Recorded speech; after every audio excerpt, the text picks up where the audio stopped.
Vamos con la teoría cuantitativa del dinero. Retomamos el enfoque de Irving Fisher.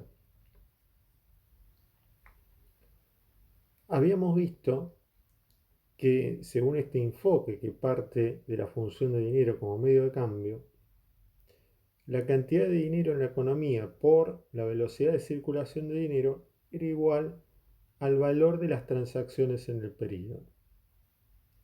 El problema que tenía esta expresión es que la cantidad de transacciones es algo muy difícil de contabilizar en cualquier economía. Por lo tanto, se va a utilizar una variable proxy. Y esa variable proxy, esa variable que va por aproximación, va a ser algo cercano al original, va a ser el nivel de producción y en equilibrio el nivel de ingreso.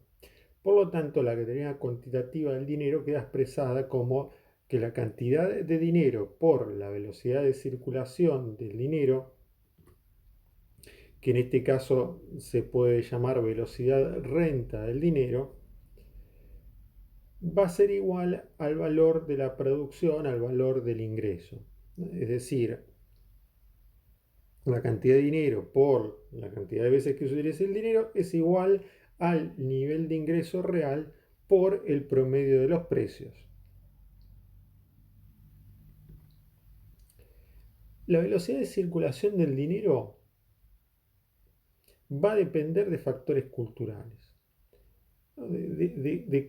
A cuánto se realizan las transacciones o cuánto las personas van a buscar dinero a los cajeros automáticos, de cuántos cajeros automáticos hay disponible, etcétera.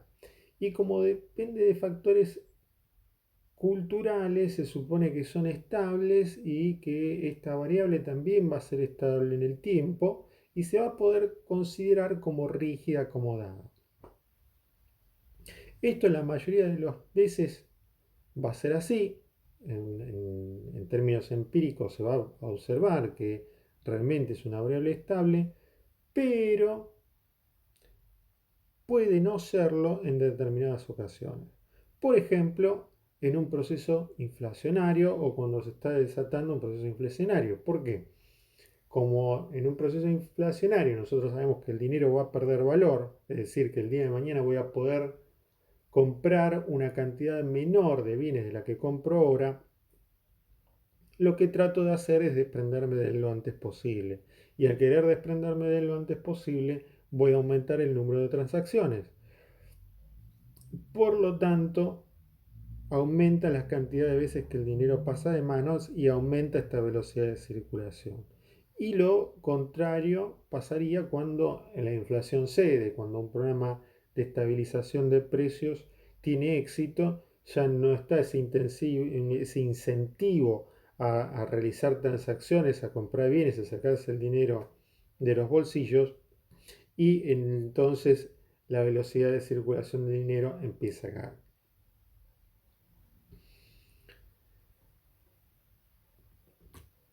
Luego, si consideramos que los precios son completamente flexibles, cualquier desequilibrio en la economía ajusta vía precios. Es decir, si hay un exceso de demanda, los precios aumentan de tal forma que ese exceso desaparezca. Si hay un exceso de oferta, los precios bajan para que ese exceso de oferta desaparezca.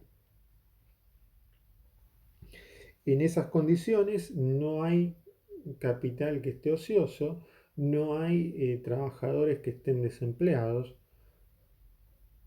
y la economía está siempre en su equilibrio y al máximo posible de producción. Por lo tanto, en, en un escenario de esas características, en el corto plazo es imposible que aumente la cantidad de producción.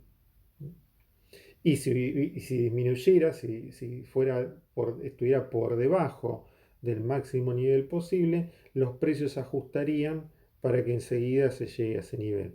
Por lo tanto, si los precios son flexibles, podemos considerar como que el nivel de ingresos está dado. Y si tenemos una velocidad de circulación del dinero que por motivos culturales está dada y un nivel de ingreso que están en el nivel de ingreso natural, en el potencial, y por lo tanto podemos considerar como dado, aumentamos la cantidad de dinero en un contexto tal, lo único que puede pasar para que se mantenga esta teoría cuantitativa del dinero, para que no se rompa, es que aumente el nivel de precios. Entonces, ¿qué me está diciendo esta teoría cuantitativa? Que si sube la cantidad de dinero, sube la cantidad de medios de pago, eso termina en una inflación.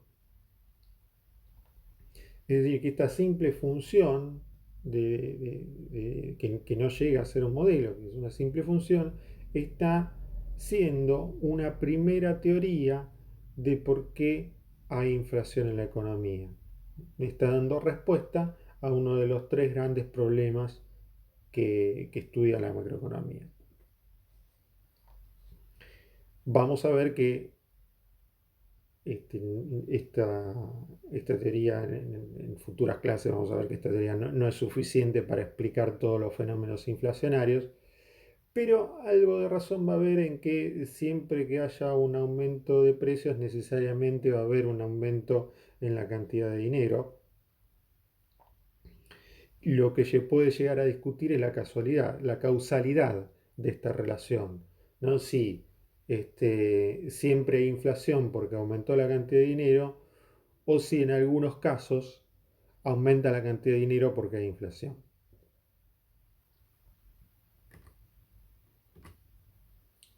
Pasemos a ver un pequeño ejercicio para fijar esta relación que estamos viendo. Vamos a suponer que la velocidad de circulación del dinero es igual a 5, que el producto real es el producto potencial, está fijo y es de 10.000, y que el nivel de precios es de 2. Tenemos que averiguar, según la teoría cuantitativa del dinero, cuál es la demanda real de dinero y cuál es la nominal. En ese caso, teniendo los datos, tenemos que averiguar el valor de M y el valor de M sobre P, el de los saldos reales. Simplemente tenemos que plantear la teoría cuantitativa, M por B igual a P por el ingreso real. Despejamos M, pasamos la velocidad de circulación hacia el otro lado. Fíjense que cuando pasamos la velocidad de circulación del otro lado nos queda 1 sobre B por PY. Tenemos una expresión igual a la del enfoque Cambridge, ¿no? Podríamos considerar que 1 sobre B, la inversa de la velocidad de circulación del dinero, es igual a K, a ese coeficiente de liquidez del enfoque de Cambridge. Con estos datos tenemos el nivel de precios 2, el de ingreso real 10.000, la velocidad de circulación 5, tenemos que la cantidad de dinero es de 4.000 y la cantidad de saldos reales es de 2.000. ¿Qué pasa si en esta economía se eleva la cantidad de dinero a 5.000?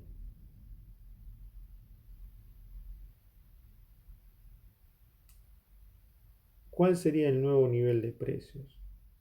¿Y qué ocurriría si se lleva a 6.000? Con los datos, ahora lo que tenemos que averiguar es el nuevo nivel de precios.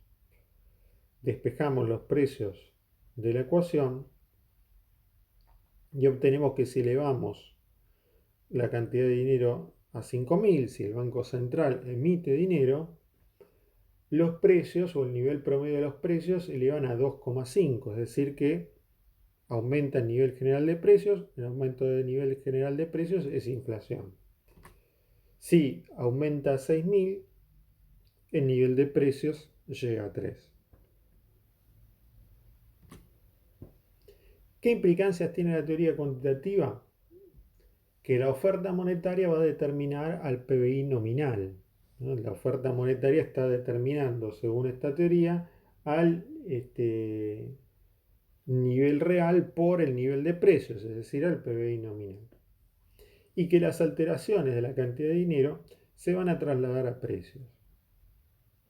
Es decir, nos está dando una explicación del porqué de la inflación. Pero ¿qué pasa si nosotros pensamos que los precios no son tan flexibles, que puede haber ciertas rigideces y sobre todo ciertas rigideces a la baja de los precios? ¿Y qué pasa si pensamos que en ese contexto la economía no llega siempre al equilibrio, no se cumplen siempre los planes de los agentes y existe desempleo, existe una gran crisis? ¿Qué pasaría en ese caso si, por ejemplo, al tener la velocidad de circulación la vamos a suponer estable todavía? Ahora estamos diciendo que el nivel de precios es rígido. ¿Qué pasa si en ese ejemplo, en esa situación de crisis, se contrae la oferta monetaria? Se quitan medios de pago en la economía. Bueno, en ese contexto, como la velocidad de circulación está dada, los precios son rígidos, la economía va a tener un impacto real negativo, se va a profundizar la crisis.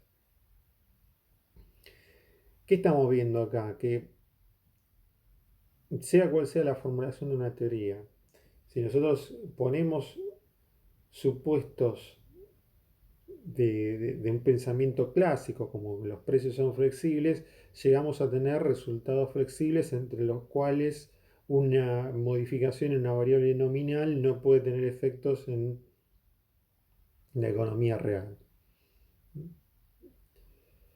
Pero si levantamos esos supuestos y ponemos unos supuestos que podríamos denominar más de tipo keynesianos, como que los precios son rígidos y como que los planes de los agentes no necesariamente se cumplen porque hay problemas de coordinación, en ese caso un cambio en una variable nominal sí puede tener efectos sobre una,